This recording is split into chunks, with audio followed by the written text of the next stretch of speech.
Experts say that the most important time in a young child's life is elementary school, and the lessons they learn from kindergarten through 8th grade form the foundation for the rest of their lives. That's where Mother of Mercy Academy excels.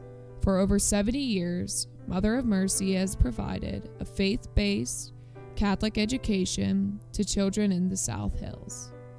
They offer an advanced curriculum, active arts, and full sports program with a Christ-centered experience. Mother of Mercy focuses on molding young minds intellectually, physically, and spiritually. Their goal is for children to become well-rounded individuals who are prepared for the next steps in life. Mother of Mercy Academy is located at the St. Gabriel campus, 5200 Greenridge Drive in the Baldwin section of Pittsburgh. They currently have an open enrollment period and can be reached at 412-882-3353. That's 412-882-3353. Mother of Mercy Academy, for faith, for family, for life.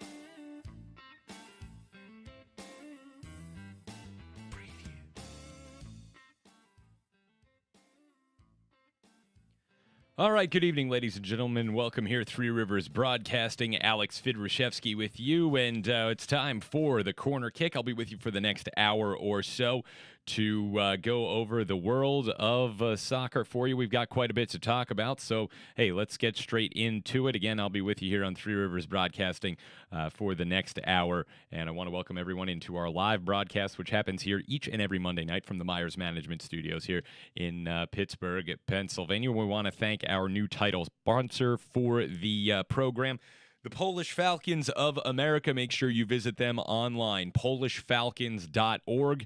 That's polishfalcons.org, and they have new life insurance plans available. Again, visit them, polishfalcons.org. We're going to have new branding and spots coming from them this week, so they are, again, upholding traditional Polish values by promoting financial security, active lifestyles, and social well-being. We were just up at the golf tournament with the Polish Falcons, and they had a wonderful, wonderful tournament up there in Erie, Pennsylvania. We were up there last week, and they had a wonderful, wonderful tournament. Unfortunately, the weather didn't really cooperate too much the first day of the tournament. It rained quite a bit, but again, the dinner was great. We had a wonderful time, got to meet all the folks up there from the Falcons. So again, please support the Polish Falcons of America, polishfalcons.org. That's polishfalcons.org. And again, we're going to be with you for the next hour here on Three Rivers Broadcasting to discuss the world of soccer. I want to start it off here in our own backyard in Pittsburgh. We were down last night at Highmark Stadium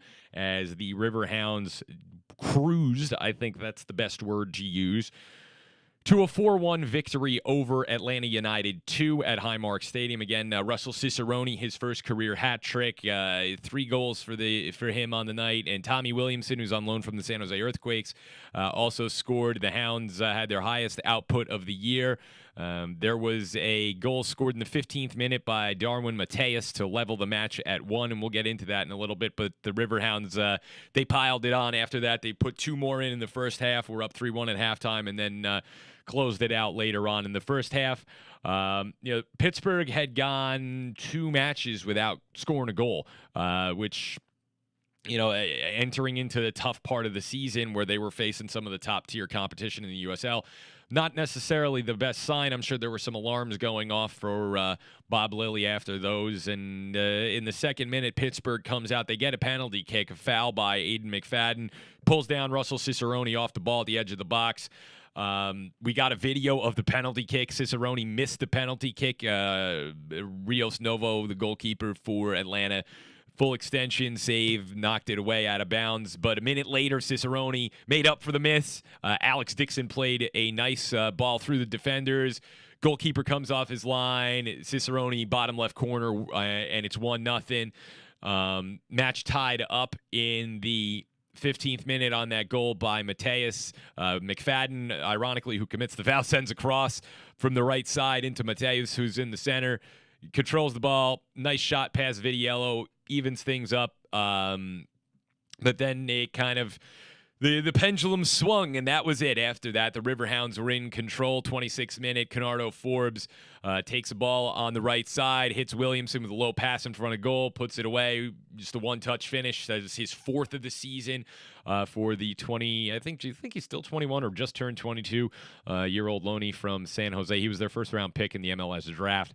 And just a couple of minutes later, Cicerone does a nice individual finish to make it 3-1 at the half. Not as many goals, obviously, in the second half. There was just one, but Pittsburgh kept pouring it on.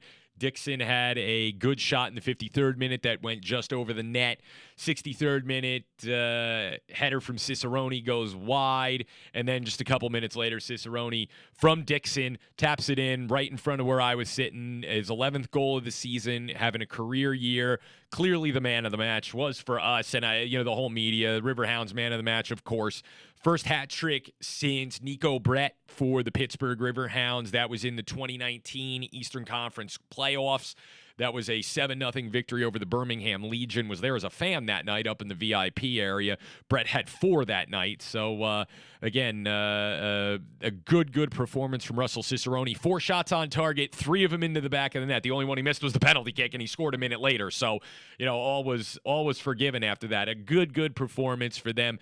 Went to the post-match press conference, and Bob Lilly satisfied but ready to move on. And I think he made some very, very good points in the post-game press conference, explaining, when you play these MLS reserve sides, they operate differently than when you are taking on the kind of, if you want to say, independent franchisees of the USL. So that's your Tampa Bay Rowdies, Miami, Hartford, San Antonio, who they got coming up, Charleston Battery, some of those teams that they play, Charlotte Independence. When you play Loudoun United, New York Red Bulls 2, Atlanta United 2, these MLS kind of B sides, and I don't even know if they look at them as B sides, because it's not like these are kind of cast-off contract guys who they can't hack it in MLS, so we're going to drop them down. They have them under contract for 2 years or whatever it is. They're going to play in the USL. We'll see out the deal like they do a lot of teams in Europe that are necessarily not like Chelsea, who will loan players out left and right, or those major clubs. They'll send them down to the reserve team if it doesn't work out. There's riders in the contracts about how, your pay goes down and things like that accordingly. But pertinent to our conversation here, these MLS 2s, they operate a little bit differently, and Bob was talking about that, and I agreed with him wholeheartedly. They are trying to break through young talent. You look at when New York Red Bulls came to town with their Red Bull 2 team to play the Riverhounds, they had a 15-year-old out there. They are trying to see how many of these high school and early college-age kids who have bypassed that system of playing high school and college soccer and club soccer and have gone into the Red Bull Academy can make it to the next jump, make the jump to the senior team. So they play differently. Their priorities are different. They'll play much more wide open than a more experienced side like Tampa Bay, where we were there on Wednesday at the midweek. Tampa Bay tied for first place with Pittsburgh. Both teams afraid to make a mistake. Tampa was very, very content to keep the match in the middle third of the pitch. Riverhounds seemingly also the same. 2 little bit more experienced sides, a little bit older players who've gone around, and those teams operate, again, like we were saying, they operate differently. They're really looking to win, and they want results, and they want place in the table. These MLS 2s, that's not to say they're not taking it seriously or not competitive. They're looking to develop players, so they're okay to go and lose games with these 16, 17, 18-year-olds, because if 3 of them can make it to the senior team and really make an impact, and one of them, if these kids are 16, 17, maybe by the time they're 22, 23, they've been sold on, and now if you're Red Bull New York and you've had a kid come through, whether it was, a Tyler Adams or Matt Miazga or these guys who've gone through a team like that, I think they're one of the teams that you could point to. Dallas, another one where they've kind of gone academy. They've got their reserve team in the USL, and then the senior team in MLS, where they've brought these guys through these systems and they've developed them, they sell them, the money comes back in on the other side, and it's just reinvested back in at the bottom level. And I think for specifically in New York, a lot of the Red Bull New York fans, they've lost a big portion of their fan base because New York sports fans, win, lose, or draw, they want to see big names. And when a team like that had on their senior team Thierry Henry, Tim Cahill, people were showing up. Now they're trying to do it full on, almost emulating what they do with the twos, just taking the better players earlier. It's hurt them at the gate, but they don't necessarily value the victory as much as they do making sure these 17-year-olds and 18-year-olds are playing 30 matches as professionals. And this is the way the rest of the world does it. And we've been behind the ball for a long time with that. And it took a while as MLS figured itself out in its first 15 or 20 years. Because there was a lot of expansion and contraction. There were some teams that didn't work. You had Tampa Bay Mutiny, didn't work. Miami Fusion, didn't work. Going to Lockhart was a bad place. It just didn't work out. There were a few teams that have come and gone in Major League Soccer, and then as tumultuous as their first 20 years was, the lower levels couldn't get their act together either because you had everybody thinking they could do it better than the other guy, and it still is that way here in U.S. soccer. That's why you have USL, and now you got NISA and all these other leagues fighting for these teams where instead of kind of pulling it together to say, well, how can we make this whole setup the best way forward, everybody still thinks that, well, our way is the best way. And I as much as I would love to see an open pyramid, it ain't happening here, not for the foreseeable future. I might be in my middle age when that happens. Like, gosh, I'm almost there as it is. I probably am, technically middle-aged. I'm in my 30s now. I'm getting forward. But I would say that, maybe when I'm in my 50s, you might be able to break these big owners because there could be enough pressure coming from underneath from the USL. But listen, it's one of the big issues. Everybody's kind of fighting each other over this. But these guys, in this setup, they don't care. Whereas, for the Pittsburgh Riverhounds, they're looking, let's tie this up, they're looking to win matches. There's a little bit of, again, I don't want to say it's different. There's no pressure on an Atlanta manager or John Molinietes at Red Bull New York, too. There's a lot of pressure to develop the talent, but the results don't matter as much. For a guy like Bob Lilley, the results matter. If Bob Lilley wants to keep his job, he needs to put together a squad that's going to win. If he wants to come back next year and have Tuffy Schallenberger re-up, they have to get results because that's the type of pressure that's going to come from Pittsburgh, more so than developing young talent. It's about results year over year here or in Charlotte or in Tampa Bay. So what he said in the press conference essentially is, we won, tomorrow we forget about it. So we wake up in the morning, we go, we revel tonight, hey, we got the job done, we did what we're supposed to do. I expected us to win this game. I expected us to dominate this game. We did everything that we needed to do, but I'm not going to go back and fret over good or bad from tonight because we have to get ready to play Hartford next week, who's going to come with a totally different mindset to the game than Atlanta's manager did or Atlanta does as an organization. And he started talking about in his post-game presser about we can win these head-to-heads with Red Bull 2. We can take them home and away. We can take Loudoun United 2 out of 3 over the course of the season, home and away. We can take Atlanta home and away. He said, and he essentially said, our problem right now, or where we need to get over the hump, and I would agree, again, this gaffer knows what he's doing. He says we're having trouble getting over like teams in a way. Not his exact words, but essentially he's saying, he said, we have trouble getting past the home and homes with like teams. He said, we're not turning enough of the results with Charlotte, who's going to hunker in defensively. And we struggle to beat historically for whatever reason. Pittsburgh, struggles to get past the Charlotte Independents. Just won for the first time against them in the 5-6 years they've been in the league. You're going to play Charleston Battery, who are going to come to the table with a handful of guys who played for national teams. They're not playing for England and this and that, but they've played some decent games for, Trinidad, Bermuda, Jamaica, some of these teams in the Caribbean where these guys become regulars, and they're now playing against Costa Rica. They're playing against Mexico in World Cup qualifying. They're playing against the U.S. in the Gold Cup and Canada and, some of the better teams like Panama. And they've been able to go and get some of those kind of guys in, as have the Riverhounds. And he said, we got to start beating those teams, especially when we have them at home. He says, we're 0-0 with Tampa. It kept us in first place, but we have to do better. And I think that was a fair statement from the coach in the press conference after the match. Again, very impressive performance, a performance that was supposed to happen last night. They did the job. They did what they were supposed to do, and now they move on to take on, Hartford on the weekend. And for them, I think one of the things he had kind of emphasized in the post-match presser as well is the at least 1 week return to normalcy. They've smashed in a quarter of their season inside of 30 days. And they're about to put 3 more down in six days, starting this Saturday. So within a week's time, they're going to have another 3 games. With Hartford, Red Bull 2 home on September the 1st, and then a trip to San Antonio to tie up this whole month on September the 4th.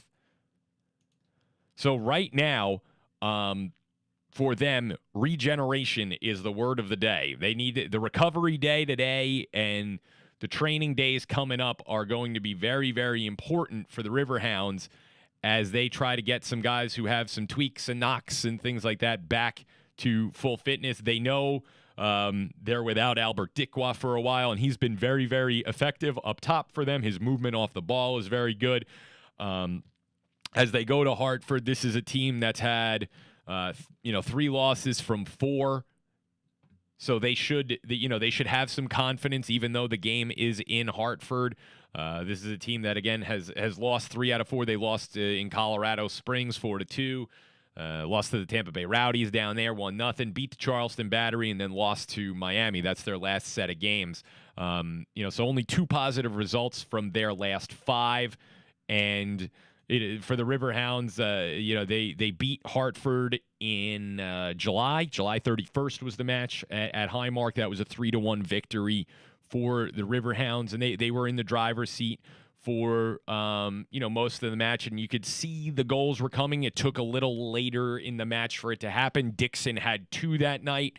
The second one was really nice to put them in the lead, and then Perez finished the match off to make it 3-1. So, they should have some confidence as far as the Riverhounds are concerned to get past them and just, continue to fight for that top spot in the East. They have certainly, again, done a good job. They now hold a 3-point space between Miami and Tampa, who are now both on 34. Tampa does have a couple of matches in hand on them. The Hounds have played 21 and Tampa's played 18. So there's a bit of a catch-up time now that Tampa can try to run those points past them. They've got 3 games, so that's 9 points out on the table that they can try to nick off the Riverhounds as the season they play catch up. The rest of the East, the Eastern Conference, these teams have played 18. The Riverhounds have already played 21 because of the schedule congestion that was put in August. But on the same token, now they have to get through this last slog, and then it goes back to the traditional 1 a week, and they can get back on their general, your standard kind of match, recovery day, training. If you're home, an additional training. If you're away, travel day. You get back into the normal rhythm, and I think that will benefit them. But again, Bob Lilly teams start to go upwards about this time of year. August is usually when things start to really trend in the positive direction. And the win was, I think, important, especially because they were coming in off of one of their first real rough patches of the season. Their play wasn't so good early in the season as Bob pulled all the parts together, but they were getting results. And this was really the first test where they went a week without getting results. It was a loss at home to Miami in a match that they were 2 to the good and gave away. 50 minutes in, it's 2-0. 53 minutes in, it's 2-2, and then they gave it away late and lost. Then a loss down in Charlotte, who just the boogeyman down there. The Riverhounds in Charlotte doesn't go well. It's oil and water for the Riverhounds. And then the tie with Tampa. Being there, I wasn't necessarily disappointed with their performance against Tampa. I think they played very well. And it was a match that I said at the top of the show, two teams who were very content to play out a draw in the middle third of the park. Nobody wanted to make a mistake. Everyone was very cautious, very, very selective about what type of balls they played forward and how much they pushed forward in the attack. There was really only one chance that entire night. Perez dinged one off the crossbar in the 86th or 87th minute. So, and I was down there with Jordan, and I said, there's a good chance that this is going to go 0-0. And I said that about 15 minutes into the match. Just having watched enough of it over the years, sit there and go, there's not a goal in this one. And if there is one, it'll be spectacular. And Perez almost gave him, he almost gave the fans something spectacular that night. But again, they couldn't get across the line. So that was a rough week for them against, as Bob said, Lily, the coach, against those independent sides. You're not playing Atlanta 2, Red Bull 2, Loudoun United. You're playing the teams that are in it to win it. Truly in it to win it. Not, again, Loudoun or Red Bull, who's, sitting there going, well, listen, we're playing with 16-year-olds. We don't care. It's about getting these kids to DC United and the senior teams. Same thing if you look through the whole league, Sporting Kansas City, last place in their division. Real Monarchs, which is Salt Lake City's 2, their reserve team, last. There's a bit of a theme here. LA Galaxy 2, they're kind of kids out west, 6th of 8. So you start to look and see that there's a bit of a trend among the MLS 2s that Atlanta's actually the most successful of them right now in in the USL in the Central Division here in the Eastern Conference. They're in third. I mean they're 20 points behind Louisville, but they're in third. They've at least had, I think, the best of the season so far. But you can see just looking at that they attack this very, very differently. So to kind of wrap this all up for the opening segment, I think that it was a good win from the Riverhounds, dominating an opponent that they should have dominated. I thought it was nice to see Wyatt Borso get into the game. He's 17 years old. He's part of the USL's kind of amateurism setup where he can maintain his college eligibility and play in a team. I believe he's committed to Notre Dame and is ranked as one of the top 10 attackers in the class of 22. I think there's something there for him, and he played about 10 minutes or 12 minutes last night, and if you count in the stoppage time at the end of the game, I think he ended up with about 12 minutes of time, and he played very well. He's a big kid. He's physical. I'd say he's about 6'1", 6'2", and probably about $185, so he's a solid kid. His hold-up play is good. His movement off the ball is very, very good. He's the kind of kid who you look at and say, well, is there a way that Bob Lilly can convince him to not go to Notre Dame next year and stick around? I could see Borso being the kind of kid who, if this all does go well for him, he's the kind of kid who might be at Notre Dame for a year, maybe 2 years, and then jumps into MLS if he can get his name called in the draft, if he's playing well enough there.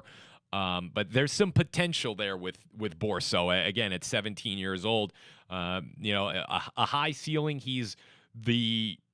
think he's the first kind of academy age player the Riverhounds have ever dealt with. And they've gotten him in, I think, 2 or 3 times this year now. But he showed some things last night that I was sitting there watching going, this kid's not bad. He's got something. He's got some potential.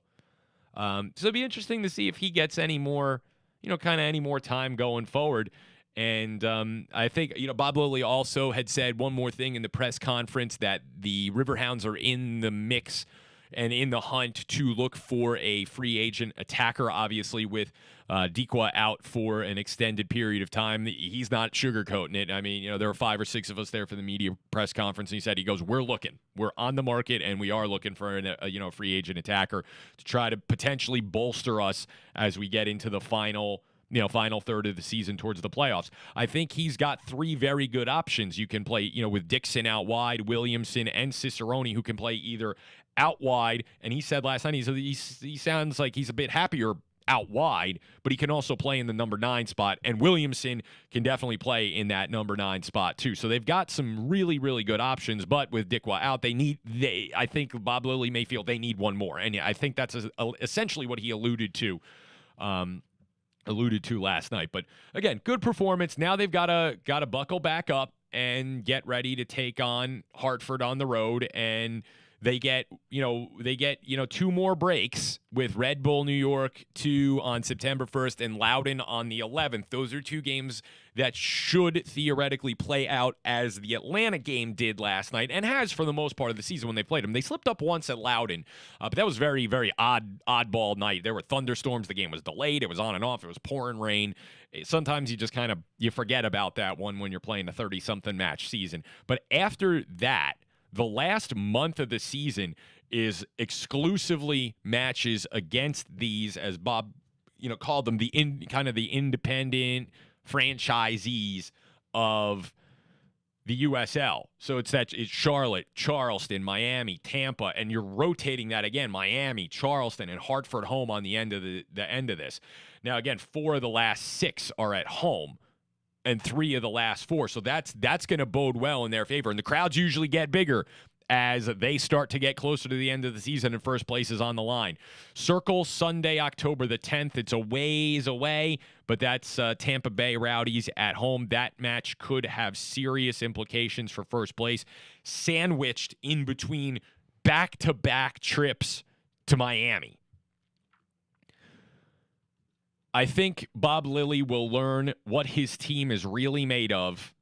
I think he learned a lot this last month about their resilience and their ability to dig deep in a crowded fixture. But I think he's going to learn a lot in the last month of the season about, are they truly, truly going to be a contender, here down the stretch run. And as he said, we need to start winning these head-to-heads with the independents. We can take down the MLS affiliated, the reserve and youth teams. But we have to start taking maximum points off of the teams that are going to operate differently and are going to play us differently. They're not going to be as wide open. They're going to keep the game a little tighter, especially at the back. And you're going to have to break them down. They may give you the possession, the run of the possession, but they're going to be a lot harder to break down than Atlanta 2 or Red Bulls, who are okay flinging bodies forward and sending their wingbacks forward and leaving the center backs exposed, where you could hit them. And this is essentially how they looked to get their goals last night. As they push forward, they look to hit them over the top on the counter. It's going to be different when you play Tampa Bay, and we saw it on Wednesday. When you're playing for first place, you got 2 teams who have very experienced rosters, some international players on both sides. I know we've laughed, like Notts County John and Man City Tim and some of the guys down there. We've laughed and been like, oh, well, we have our internationals. It may not be England, but there are internationals. At the end of the day, I've said this for years. JJ and I've talked about this. Coach Dad and I've talked about this on Corner Kick. When we're doing it on radio and TV and doing our soccer broadcasts of live games back in the MPSL in Allentown. I don't care if you play for Trinidad or Turkey. If you're in CONCACAF playing for Trinidad or playing in, major tournaments in Europe, if you're playing for your national team, you got some potential for the most part. That's not to say maybe all 200 and something countries in the world that if you're playing for the last ranked country, whoever it is, Anguilla or I don't think it's Montserrat anymore. Montserrat's not the lowest rated FIFA coefficient anymore. somehow an island of only like 5,000 people that lost half of its territory to a volcano is not the worst team in the world anymore. There's somebody else that's rated lower than them. I forget who it is. Maybe we should go check that out. And while I'm here, let's just see who is the lowest team in the FIFA ranking right now. Because I should stand proper on that. I don't think it's Montserrat. No, it is Anguilla. Anguilla is now 210th. Anguilla is 210th. So, that's not to say, maybe if you're playing for Anguilla, I don't know if you can hang in the USL, but if you're playing for, you get some time for Jamaica or Trinidad or Bermuda, some of those other countries in the Caribbean, Guyana, like Jordan Dover, you can play a little bit. Because they value developing young talent, and they've got some decent players on their national team. So if you can bring that type of player in, and again, you look at like Charleston, who has Zako Lewis from Bermuda. He's one of their better players. And, this is a guy who plays in the USL, but when he goes back and plays for the Bermudian national team, they've played games in the Gold Cup where he's played against Mexico, where he's played against Canada, against, like I said at the top of the hour, Honduras. So they can play, and they're not losing these games 5-0. That last game Bermuda played against Mexico, they lost on a slip-up in the 90th minute. One little mistake cost them the game. Lost the tight one. So you can get guys like that into these teams in the USL. It's going to be a very serious game. It's going to run very differently than when you're playing 16-year-old kids. But that's a good first segment, I think. The Riverhounds, again, nice win. Continue their pretty solid run of form. Still in first place. The next home game will be September the 1st. Again, that's September the 1st. It's a Wednesday night.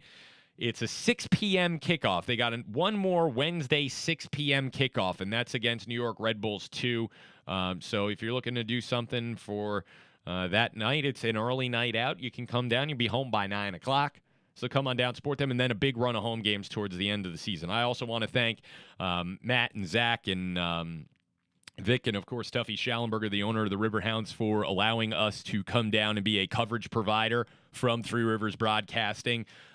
We are always appreciative of them opening the doors to us. We're actually going to go down to training one day this week. I was speaking to Matt about that, and he said, you guys are welcome to come down if you'd like to come get some footage and ask Coach some questions down at training sessions.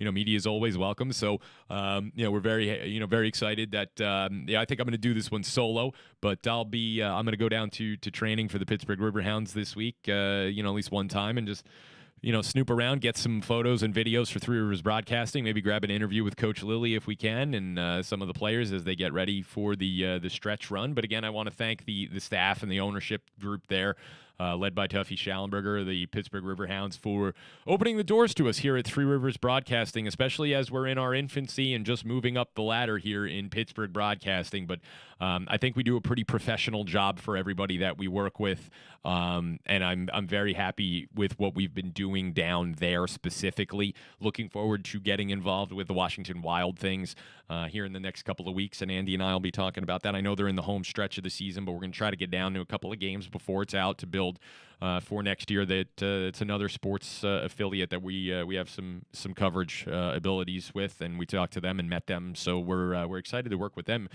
unrelated to soccer. But again, I want to just say that. It's been a great first segment, and thank you to the Pittsburgh Riverhounds for being our summer sports source here at Three Rivers Broadcasting. And it's been a fun summer down there, always is. And got to do it as a fan, and it's different when you go down and do it as kind of media, as a reporter. I'm sitting there on the sidelines with John and Tim the last game, and like there are things they can say to the referee that I'm like, I got this lanyard on me. I'm like, I don't think I can do that anymore. I have to kind of sit off to the side and be like, it was them. It was those guys. But, they haven't managed to get me kicked out of the stadium yet. So I'm confident that if it hasn't happened yet, it's not going to happen. But, again, we want to thank everybody from the Pittsburgh Riverhounds for letting us come down and get some footage and things like that. We're going to take a quick pause for the cause. And when we come back, I want to break down the playoffs of the European competitions going on right now. Busy week starting tomorrow. Champions League playoffs, Europa League playoffs, Europa League conference playoffs. We'll see who ends up in the group stages, and we'll review all of that next week. But I'm going to break down here the playoff rounds right now. We'll run through who's in the group stages already, and then we do this every year. And around playoff time, JJ and I have always done this one where he looks at me with a blank stare and goes, "You can handle Ferencvaros or Dinamo Zagreb." And I'll talk about Monaco against Shakhtar because I watched that one, and I know you went out of your way to watch Ludogorets Razgrad this week. But I'll break all of that down when we get back, kind of let everybody know where we're at, games to look at in each of those tournaments. Bit of a shocker in the first leg last week in the Conference League involving Tottenham, who I think took Paços de Ferreira a little too lightly, but we'll get into that when we get back, and we'll hear from the Guard Market and Jim Rat and Carnegie Iron and Mother of Mercy Academy. So we're going to take a little bit of a bigger break here. It'll be about 3 minutes, but it'll allow me to take a swig of water and just kind of gather the thoughts, and we'll be back to talk about the Champions League and the Europa League.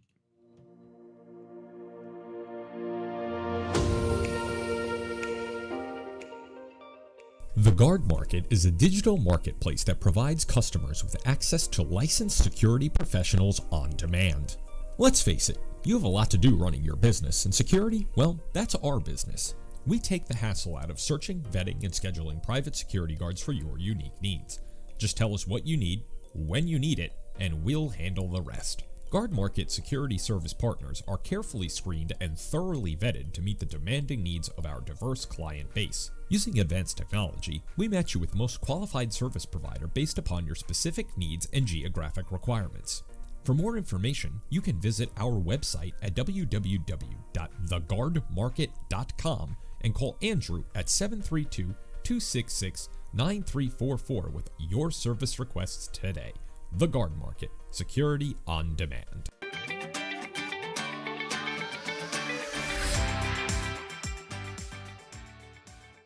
Are you an athlete looking to take your game and performance to the next level? Gym Rat Performance Training is where Pittsburgh's elite competitors go to train.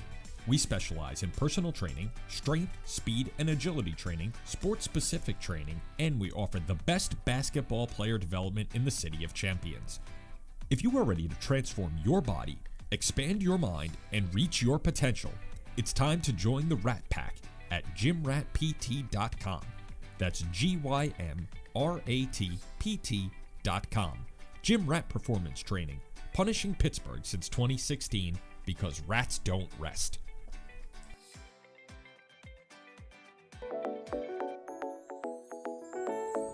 Carnegie Ironworks is Pittsburgh's go-to for artistic, unique, and decorative steel and iron designs. We provide custom fencing, interior and exterior railings, outdoor fire pits, window coverings, and much more. If you can think of it, we can fabricate it. Find us on the web at www.carnegieiron.com. That's Carnegie Ironworks, for when you need it, for 500 years.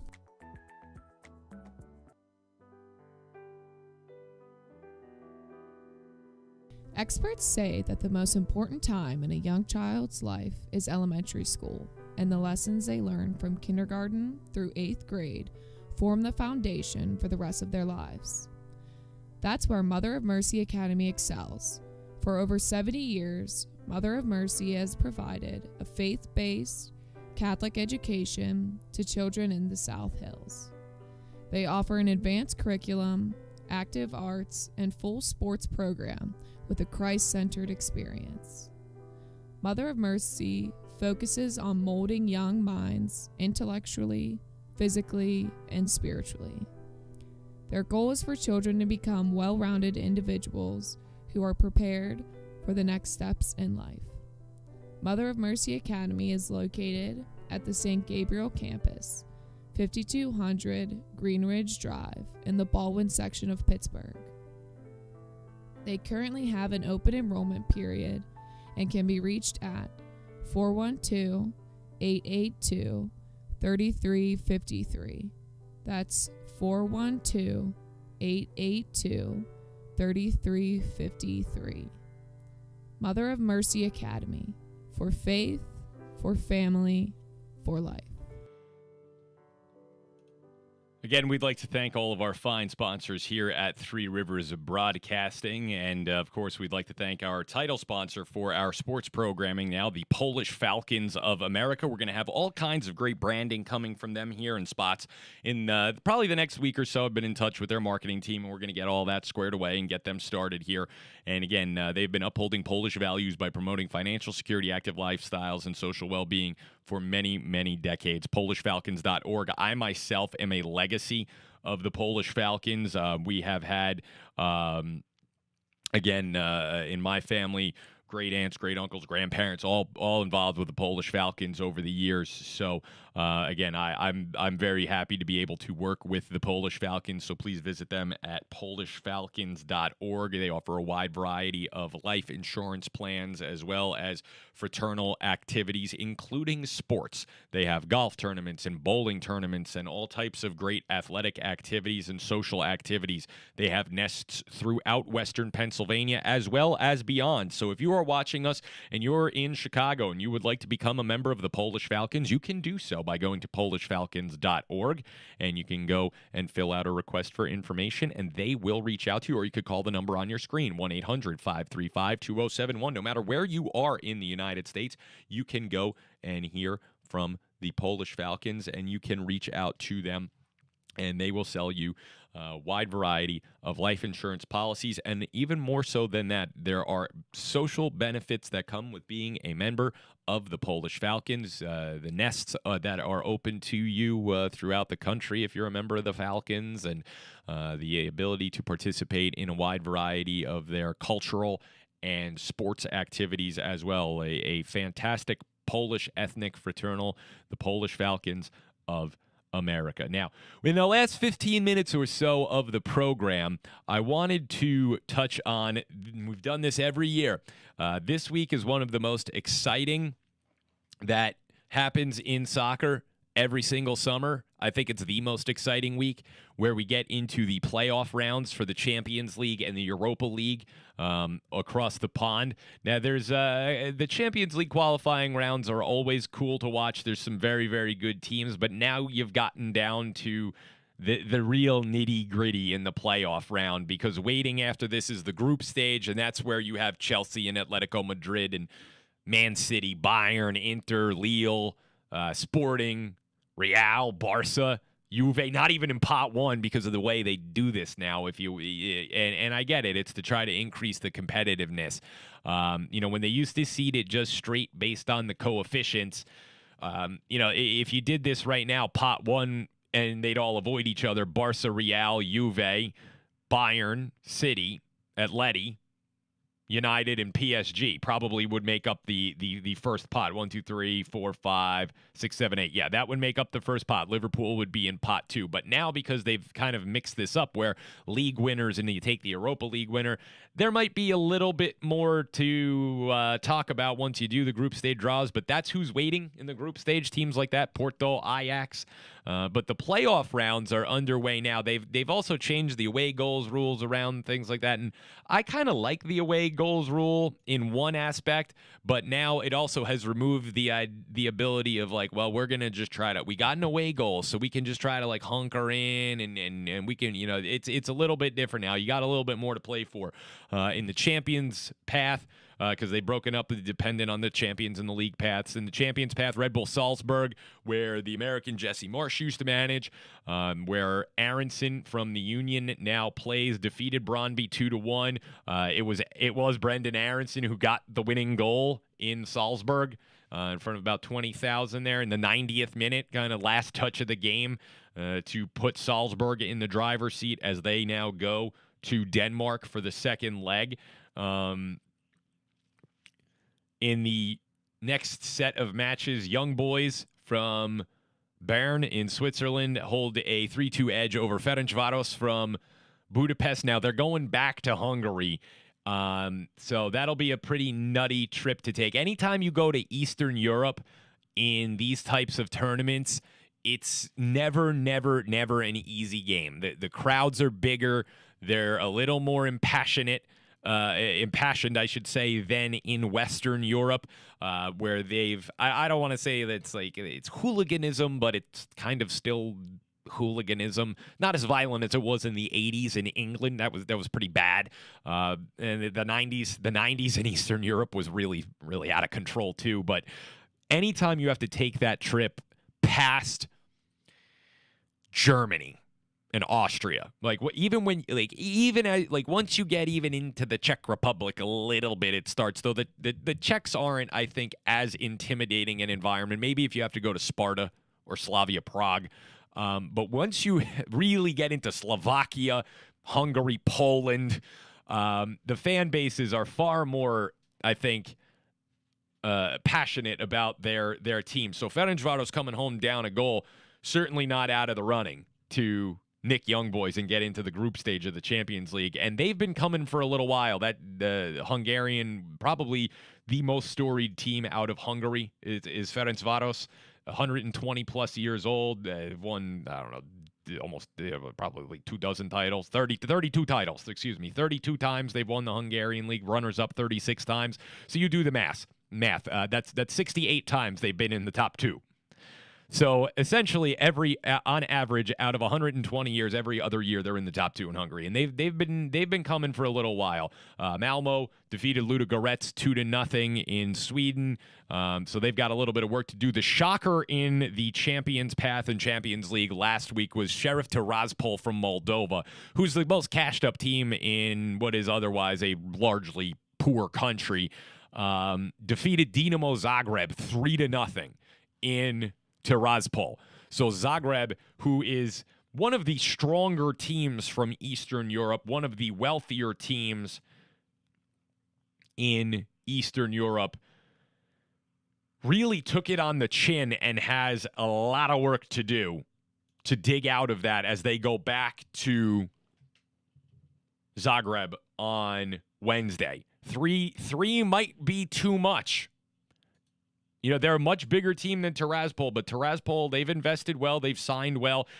Moldova doesn't have a limit on non-Moldovan players because I think partly because it's such a small country. So you might look at what I said and say, well, some team from Moldova beat a team like that from Croatia that you're saying is so big. If you're in the know, you know this. But if you're a casual sports fan here at Three Rivers Broadcasting, or you're new to the Soccer Talk show, a lot of countries will have limits on foreign players. Well, Moldova doesn't. I think it's too small of a country in order to have enough quality to be able to compete. So they've got players from all over South America, Africa, and they've got some very, very good up and coming players. And they took it to Zagreb, beat them 3-0. So that was a surprise result.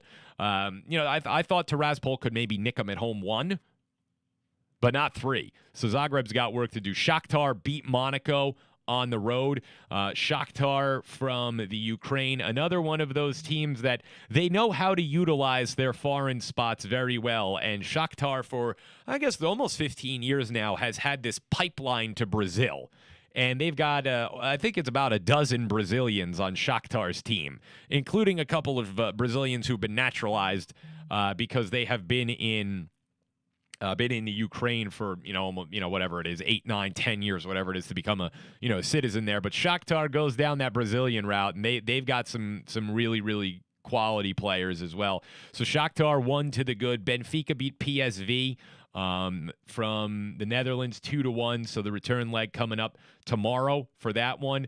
Tomorrow's games, Ferencváros is home against Young Boys, Ludogorets and Malmo, and then the other game tomorrow in Champions League is PSV Benfica. PSV Benfica should be a really, really good game.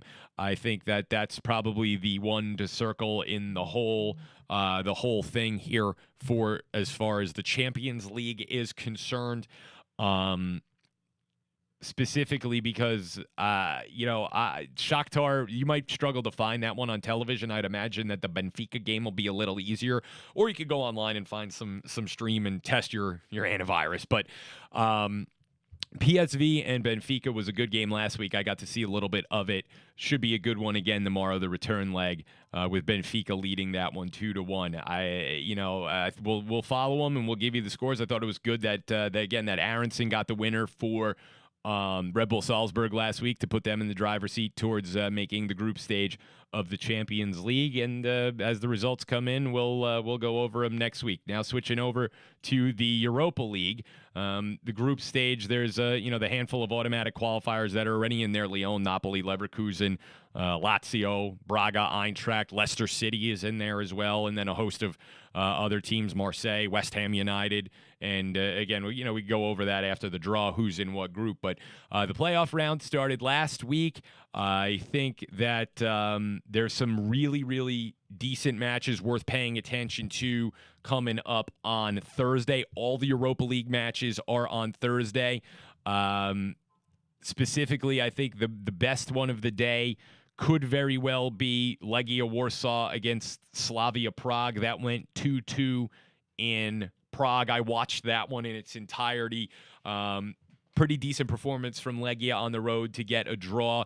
And I think two very evenly matched teams in that one. I think it'll be worth watching. Another one that I think could be a little tricky, worth watching, is Rangers are going to Yerevan, to Armenia, and they play Alashkert. Rangers beat them 1-0 in Glasgow, and I saw some highlights. They didn't necessarily look as crisp as they probably should have. Struggled to break the Armenian side down, and they're going there 1-0, but I don't know if it was necessarily the performance that Rangers were hoping for, especially as they're kind of coming back to prominence both domestically and in Europe. They've left themselves a little bit of a hole, but because they got the result, at home, I think they should get past them. And getting the result at home was important because if you look at some of Celtic's struggles in European play over the last few years where they failed to make Champions League, they've blown the home game. Maribor beat them at home. And Rangers was able to beat a lesser opponent and should get past them. But that's a game I'd pay attention to it, but if I'm watching a game on Thursday for the Europa League, I'm going to go to the Legia Slavia Prague game. I will be watching Legia Slavia Prague on Thursday. That's without question. I mean, I'm a Polish soccer fan. That's one I'll be paying attention to. Celtic had a nice result last week as well. They beat Alkmaar 2-0. There was an own goal involved to make it 2, but again, 2 to the good. Celtic should be in a good position to qualify for the group stage. Two Americans played last week in the Omonia Nicosia Antwerp game. Sam Vines, who was fantastic for the United States in the Gold Cup, won himself a transfer over to the Belgian side, who lost 4-2 to Omonia Nicosia, who featured Mix Diskerud, played for New York City for a little while. He's had a few runouts with the national team. It's past him now, but he's bounced around since being a part of New York City and coming back from Rosenborg. I think he battled a couple knocks and dings, and he's become a bit of a journeyman. He hasn't played for the U.S. since 2016. He's 30 now, different type of national team, but he did get in there. Him and Vines both turned in good shifts in that match, but not too much to write home about in the Europa League. I think the results that were supposed to happen. Rapid Vienna 3 to the good against Zorya Luhansk. Sturm Graz 3-1 over Murska Sobota.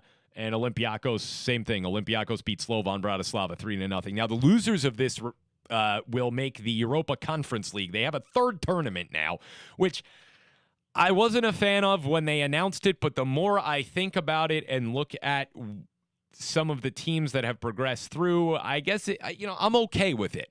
The Champions League is for the elite. They have the Europa League now. The teams that will lose this playoff round will make the group stage of the third tournament that we're going to review in the last 5 minutes, the Europa Conference League. And they'll automatically qualify as we're in the playoff round. So we'll go over the group stage of the Europa League next week as well. And then I think one of the more interesting things has actually ended up being the Europa Conference League. Not in the early rounds. In the early rounds, there wasn't too much that I was overly impressed. You had these big wide margins, 9-0 over 2 games, 7-2 over 2 games. The Shlonsk Wrocław Ararat Yerevan series was very good. That was 7-5. There was no defense played. It was absolutely abysmal. Shlonsk played down to Ararat, and it was entertaining to watch. But here in the playoffs right now, there are some good ones that I think would be worth looking at on Thursday. Karabag beat Aberdeen in Baku. The return leg is going to be in Scotland coming up this week. That's, I think, interesting one worth watching. Anderlecht and Vitesse 3-3 in the first game. Returning now to Arnhem, to the Netherlands. Should be a very, very good game on Thursday to watch as well. Raków Częstochowa from Poland, 1-0 over Ghent. Beat them in Poland, so now they'll go back to Belgium on the precipice of one of the, I think, biggest upsets in this year's tournament. If they can do it and get to the group stage, if Raków can hold on, and I tell you, they don't have much going forward, but they have invested heavily as far as their signings on the defensive side of the ball, and they have been very difficult to break down because I've watched all the Raków matches in the Europa Conference. They've been very, very stingy on defense, and one goal might be enough for them. If they give one up, I don't know if they can get the second to take the tie, but Raków, one might be enough if they can lock it down. Roma plays Trabzonspor. Roma beat him 2-1 in Turkey. Stadio Olimpico Thursday, the second leg. Roma holding a lead there. I think that's another one. If you're looking for a game to watch on Europa League Thursday, consider Roma Trabzonspor. Should be a very, very high quality match worth watching if you're really into it just to see the highest quality and not necessarily the most interesting places or matches. I think, if you want to look for something more interesting, Lask Linz, St. Johnstone, Shakhtar Karagandy, Maccabi Tel Aviv. There's some, the Raków game I think could be very interesting to watch. But if you're looking for pure quality, Trabzonspor Roma probably near the top of that list. PAOK Rijeka 1-1, that could be towards the top of your list. Anderlecht Vitesse, of course, there, again, going 3-3, could be wide open and another higher quality game. And then we're going to wrap it up here. The upset so far, and I don't want to say it's an upset because of the roster Tottenham put out there, but I think it should be a kick in the pants for them that maybe Nuno Espirito Santo needed. And I know that a lot of these English teams, if they have to go through qualifying, will use their bench. They won't use their first 11. But Paços de Ferreira beat them 1-0. And I watched that game, and Spurs, yes, it was their second team, and Paços de Ferreira was using their top team, but they've now put Spurs in a position where if Tottenham wants to make the group stage, they have to use their first team on Thursday. I don't think there's 2 goals in Tottenham's second string. I don't think there's 2 goals off with the roster they used last week. And when you end up playing, a Portuguese side, can't really mess around with it. unless you've got an understanding that we don't care if we make this tournament, we're going to try to win the Premier League or go top 4, and this will just put a lot of fixture congestion in our way. So if we lose it, we lose it. You could roll out your second team if you're playing, Elfsborg from Sweden. Feyenoord put 5 on them. Union Berlin put 4 on a team from Finland. Kups. They go to Berlin now. They can play their second team in Berlin. Tottenham doesn't have, I don't know if they have that luxury if they want to make the group stage. They're going to have to look now to play Son and Winks and Sissoko and all these other players that they have. All their top players are going to have to be out there if they want to get in, because this Paços de Ferreira team's not bad. I watched the game. Their first team, these guys can play. They're decent. Those Portuguese teams are always tough. Canadian international Steven Eustáquio plays for them. Started. Played at the weekend again. I expect him to play on Thursday. It'll be interesting to see. Does the gaffer there, Espirito Santo, roll out the top team? And I'd love to be a fly on the wall in Tottenham's offices right now. You know, what kind of conversations are going on between the executives, between Chairman Daniel Levy and the coach about how much value do we put on this thing? So if, again, there's 3 or 4 matches worth looking at. Again, Roma Trabzonspor is one of them. I mean, maybe even Copenhagen Sivasspor from Turkey could be good. But from a pure quality standpoint, Roma Trabzonspor, and then check out and see what Spurs does. You'll know an hour before who the lineups are. And if Spurs is rolling out their top team, I think that could be a really high-quality game. If they roll out their B team, that might be them putting up the white flag and saying, we don't care if we make this tournament. It's of no meaning to us. So, a lot to play for in all these European playoff rounds, and we'll break it down next week, and we'll go over the group stages because they'll be going into the draw. We'll know if Tottenham took it seriously or not. And again, I don't think a Portuguese team is the team you rest your starters against. But they also have to consider the Premier League and what their goals are domestically in England. And as I said, is this extra tournament where they could be playing against kind of secondary teams, is that something they don't want to have to do? It's possible. They also opened up the season 4 days before that with a win over Man City. So, I think it's very clear that they have a quality team, and Espirito Santo is an excellent manager. Excellent manager. And then they beat Wolves after losing to Paços de Ferreira with the B side. But it'll be interesting to see, are you going to see the top team, truly the top team, instead of, maybe 2 or 3 of them? Are you going to get everybody? Or are they just fixated on playing Watford 3 days later and just worrying about the league? And, you got the League Cup, you got the FA Cup, all this stuff in England. See what happens. But it should be a fun week, so make sure you check it out, all those games, and we'll break it down next week. Thanks for tuning in. Remember, we've got Musical Memories coming your way up until 9 o'clock here on Three Rivers Broadcasting, and we'll be back on Wednesday with the Pittsburgh Sports Report. Myself and Coach Kurjovsky will be here. We'd like to thank Polish Falcons, our new title sponsor, upholding traditional Polish values by promoting financial security, active lifestyle, social well-being. PolishFalcons.org. We'll have a host of branding coming from the Polish Falcons here in the next couple of days or so. We'll get the spots recorded, and we're very, very, very thankful and happy to work with such a fine organization, such a great ethnic fraternal agency as the Polish Falcons, a century of tradition here across the United States. So please consider joining the Polish Falcons. And you don't have to be Polish to join the Falcons either. You just have to want to be involved in the community and get involved at your local nest and head on down. And they have great term life insurance plans available. But again, that's PolishFalcons.org. We'd like to thank them again for their support. And, of course, all of our fine sponsors, including The Guard Market, Security Professionals on Demand, Gym Rat Performance Training, the best basketball training in Pittsburgh, Carnegie Ironworks, that's for when you need it for 500 years. They make it so it doesn't break. Pennsylvania Football News, of course, the leader of high school football coverage in Pennsylvania. And we'll be starting our Whip Around show on Friday. Jordan will be hosting the Football Friday scoreboard show. We'll be giving you all the scores and stats of the WPIAL and the Pittsburgh City League. That's right, we cover the Pittsburgh City League here at Three Rivers Broadcasting. When nobody else wants to do it, we go do it. And we were there with Pennsylvania Football News last year. Very excited to be working with them. You're going to be hearing from Billy Splain quite a bit during the football season on the Pittsburgh Sports Report. Our fine friend Steel City Grease Traps. If you are looking for grease trap cleaning at your restaurant, contact the email listed below, steelcitygtsales@gmail.com. And, of course, Mother of Mercy Academy.